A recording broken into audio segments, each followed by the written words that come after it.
Hello, bonsoir tout le monde et bienvenue sur Demos Crypto. Aujourd'hui on est le 18 du 12 à minuit 30 et on est parti pour votre vidéo favorite, une analyse crypto de fin de soirée. Petit point qu'il faut que je vous rappelle, mes analyses sont faites avec précaution et rencontrent un taux de succès assez élevé. Mais mes analyses ne sont pas infaillibles. Comme une excellente marque de voiture, il peut y avoir des erreurs de temps en temps. Voilà pour ce point, passons en analyse. Bon, on est d'accord pour dire que le Bitcoin est en train de péter des records en ce moment. Il a fait son ATH encore aujourd'hui, un nouvel ATH qui est celui des 108 552. Ce qui est complètement fou parce que il fait de jour en jour, il fait de nouveaux ATH, de nouveaux sommets. Et ça, c'est vraiment quelque chose d'assez fou sur le marché. On peut voir que la dernière fois qu'on a fait un ATH, on a tout de suite redescendu. On n'a pas été rechercher un ATH avant un long moment. Ici, on a eu le pattern de l'épaule tête épaule inversée. On a été chercher l'ATH et aujourd'hui étonnamment on a continué de monter par la suite. Ce qui valide clairement du coup la cassure du canal ascendant que je vous avais dessiné il y a quelques jours. Mais du coup, ce qui va être intéressant au niveau du Bitcoin, ce sera de vous faire une analyse en mensuel, donc au mois. Alors qu'est-ce qui se passe au niveau du Bitcoin quand on parle d'années, quand on parle de futur extrêmement lointain? Eh bien il se passe qu'on a une ligne de tendance haussière que le Bitcoin suit depuis 2016. Donc c'est pas rien, c'est vraiment quelque chose d'énorme au niveau du temps, ça fait des années qu'on la suit et on n'a pas cessé de la suivre. Ce qui se passe, c'est qu'on est en train de tenter sa cassure en vue mensuelle. Et donc, qu'est-ce que veut dire sa cassure? Ça veut déjà dire qu'on a été la rechercher alors que ça fait très exactement 3 ans qu'on n'a pas été la chercher. Hein. Après 3 ans, on a re-été la chercher, c'est quand même assez fou. Et là, on est vraiment en train de tenter sa cassure.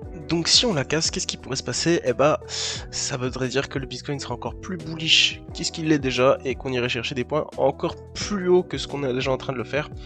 Le Bitcoin serait sur une pente montante de malade, surtout si on arrive à casser cette ligne. Si on arrive à casser cette ligne, c'est un road to 130K, road to, on verra bien, mais un road to des nouveaux sommets de malade.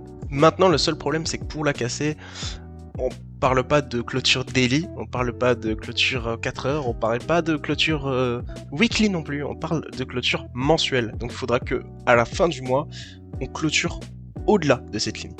Alors, ça peut paraître compliqué, étant donné qu'il y aura les fêtes de Noël, etc. Il y aura sûrement beaucoup de ventes au niveau du Bitcoin, mais si on arrive à clôturer le Bitcoin au-delà de cette ligne à la fin du mois de décembre, c'est un road to 130K, voire au-delà. Et c'est vraiment, ce serait un marché extrêmement bullish pour le Bitcoin. Ce serait un marché fou.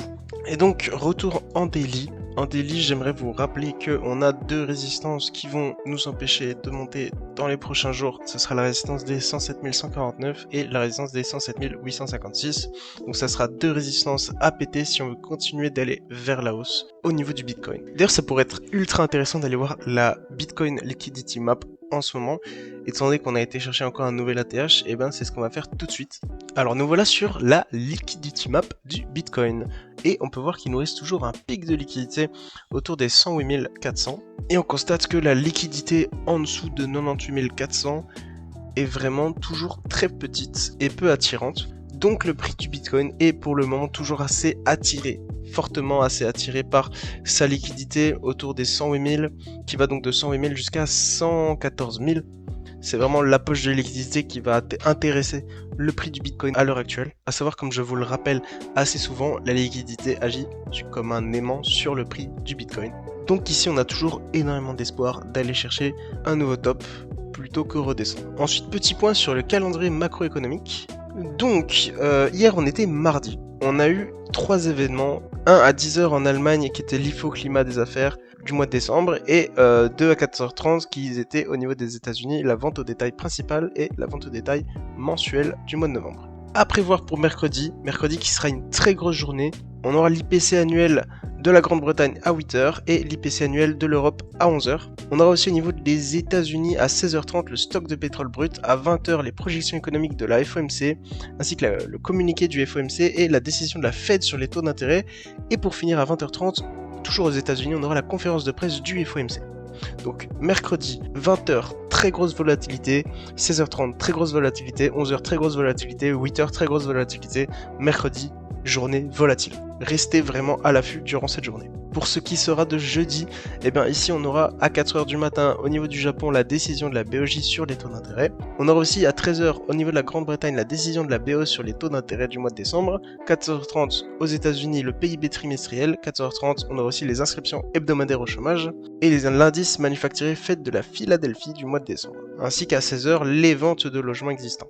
Donc jeudi ce sera une un peu plus petite journée que mercredi. Maintenant restez toujours à l'affût sur ces heures-là. Et pour finir, vendredi, on aura sûrement un énorme pic de volatilité au niveau de 14h30. 14h30, ici, on aura la PCE Core, indice des prix à la consommation des ménages annuels et mensuels. Donc pour vendredi, à prévoir un énorme pic de volatilité à 14h30. Voilà, c'est tout pour le marché. Voilà, c'est tout pour le calendrier économique.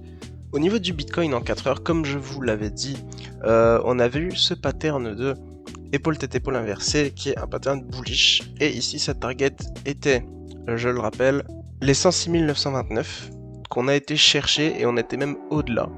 Et je rappelle d'ailleurs qu'au niveau du RSI, on a toujours ces petites divergences. Au niveau du RSI, ici, on a fait un RSI plus bas que le précédent au niveau des pics. Au niveau du prix du Bitcoin, on était plus bas, on était à 104 000. Ici, on a fait un pic à 108 388. Alors que lui, le RSI, a fait deux pics différents. Il a été chercher un niveau quasi égal au précédent au niveau des deux pics. C'est une légère divergence au niveau du RSI qui indique clairement un Bitcoin encore assez haussier. Même si on voit ici qu'on a des belles bougies rouges qu'on a faites en 4 heures, on risque sûrement de rebondir encore une fois sur du coup le support du canal ascendant, parce que du coup le canal ascendant a été break, il est donc devenu un support. On va sûrement rebondir dessus, voire le casser, et si on le casse, on pourrait entraîner une petite chute jusqu'à d'anciens supports pour sûrement aller rechercher encore un nouvel ATH, puisque le Bitcoin n'a pas fini, comme je vous le dis, hein. Il a encore une grosse liquidité à aller chercher au-dessus, et croyez-moi, il va pas s'arrêter à là. Le Bitcoin a encore de nombreuses ATH à aller chercher. D'ailleurs, je le rappelle, au niveau de sa dominance, il a beaucoup augmenté au niveau de sa dominance, il domine vraiment le marché et les altcoins. Les altcoins sont, face au Bitcoin, impuissants, ils se font dévorer complètement, ils sont rouges, alors que lui, le Bitcoin, garde un très très gros niveau dans le marché, et donc sa dominance a vraiment beaucoup augmenté. Preuve qu'on n'est vraiment toujours pas dans une alt season, et pour le moment, l'investissement d'altcoin n'est pas encore quelque chose d'ultra intéressant, surtout en trading. Et donc voilà, c'est tout pour la vidéo. Je le rappelle que si vous voulez trader toutes ces cryptos, vous pouvez le faire sur BingX avec des frais réduits grâce à mon lien de parrainage dans la description. Donc sautez vraiment sur l'occasion. Il y a aussi un lien de parrainage BitGet qui est une alternative encore plus sécurisée à BingX. Donc vraiment n'hésitez pas, sautez sur ces deux occasions. C'était Deimos Crypto. Ciao ciao.